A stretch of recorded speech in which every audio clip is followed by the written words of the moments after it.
Mohammed, what are you doing? Texting other women? I can't wait to leave Eve. I want to be with you. Once I get my green card, I leave Eve and I'm going to be with you. Eve, bye-bye.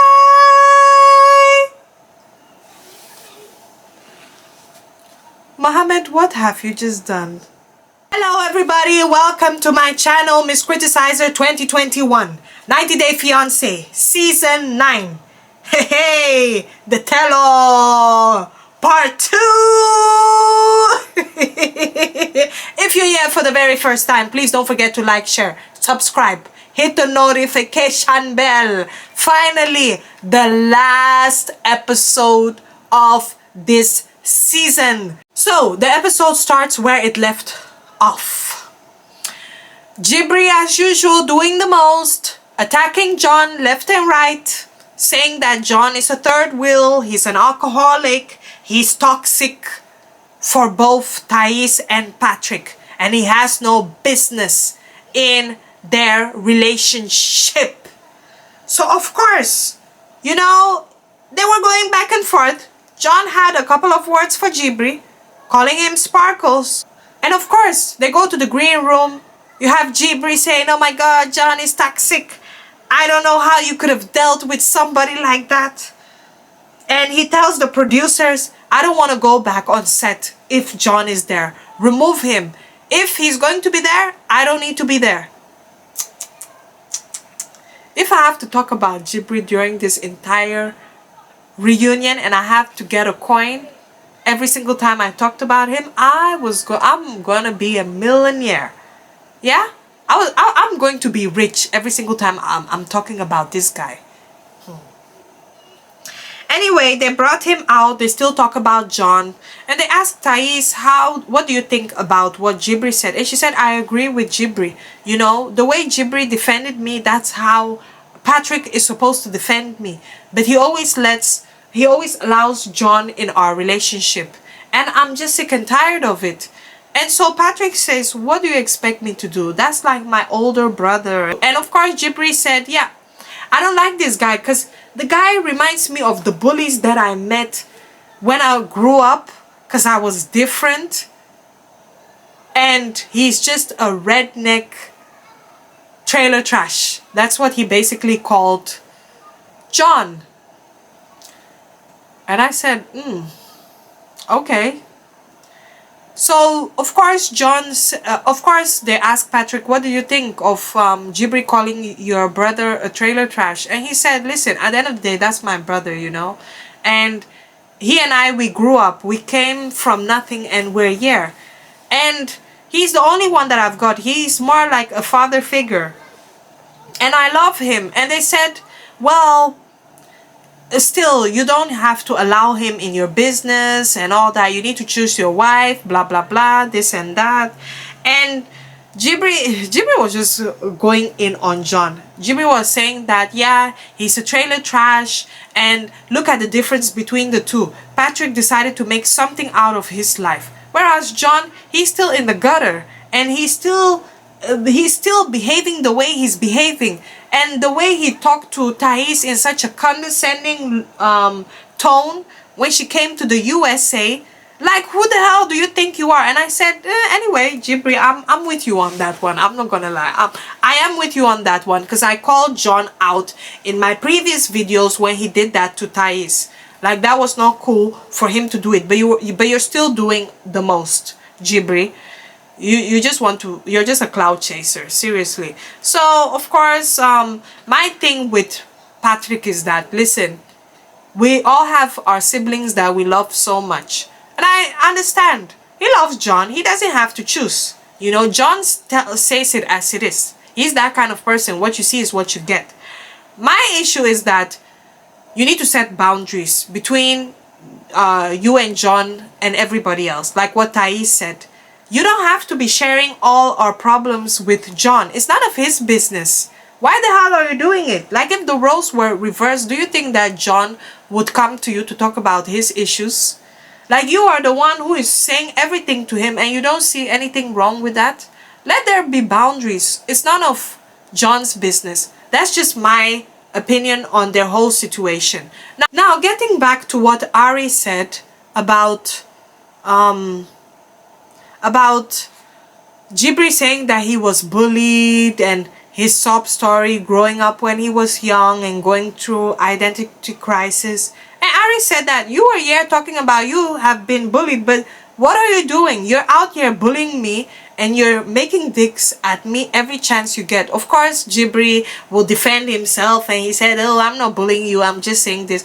And my advice to Jibri is that Jibri, you have some issues that you need to sort out.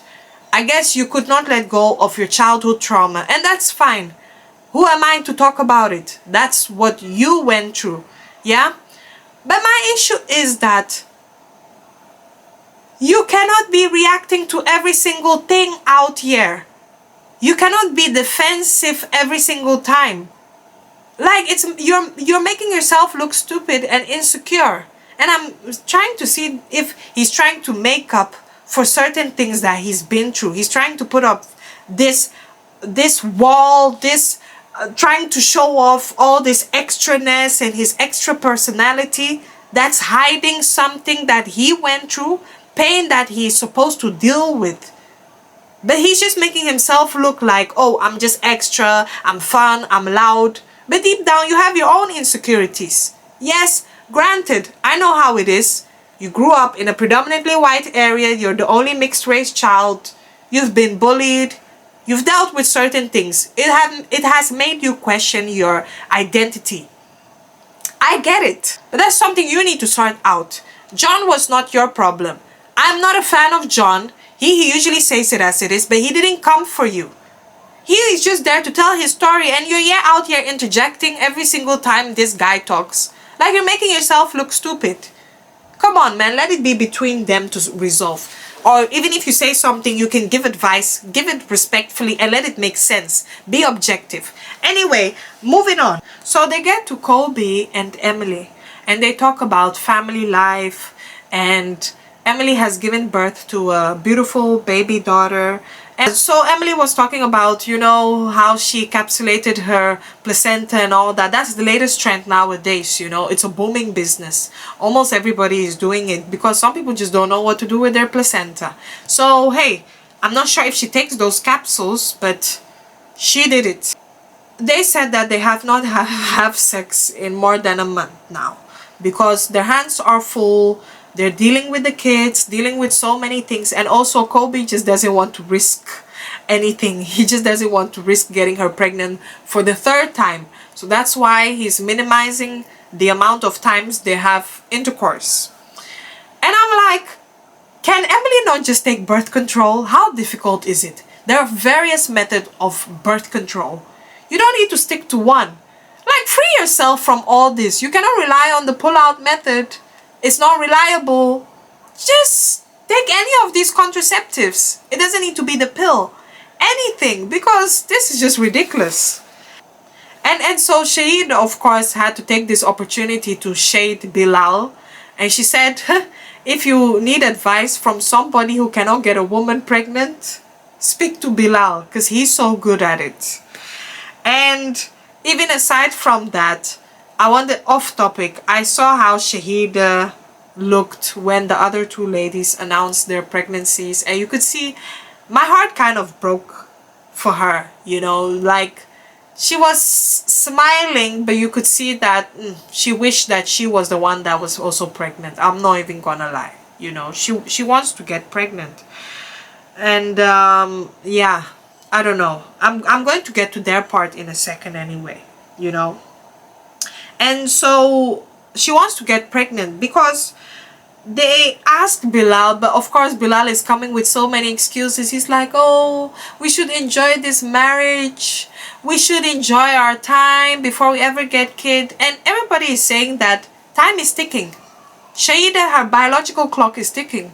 How long do you want to wait? Kara even said something that was very meaningful.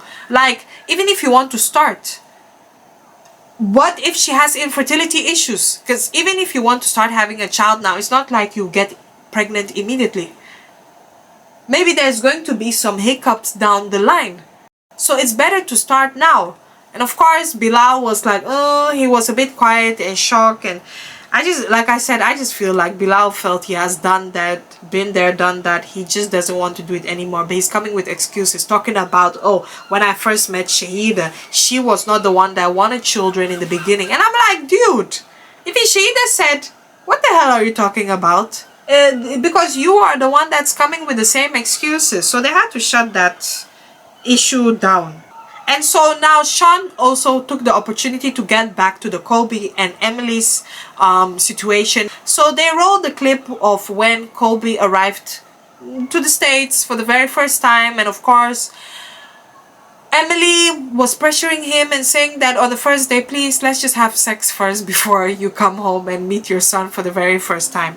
So of course, that had a lot of angry tweets, angry reactions. Somebody even put out a good tweet and said, if the roles were reversed, what is it going to be?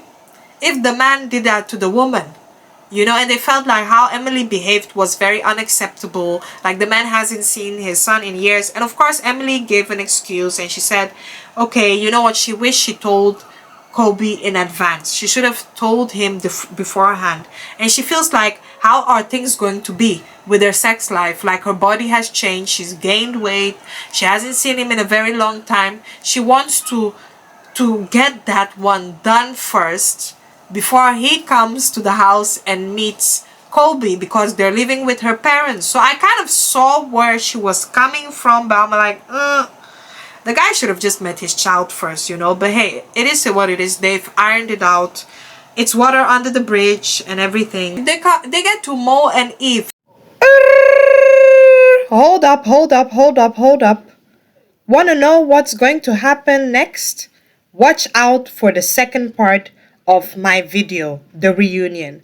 Yes, I'm not going to put you guys through the torture of watching a very, very long video. Watch out next what's going to happen, especially with Mo and Eve. Hey, hey, drama will never end.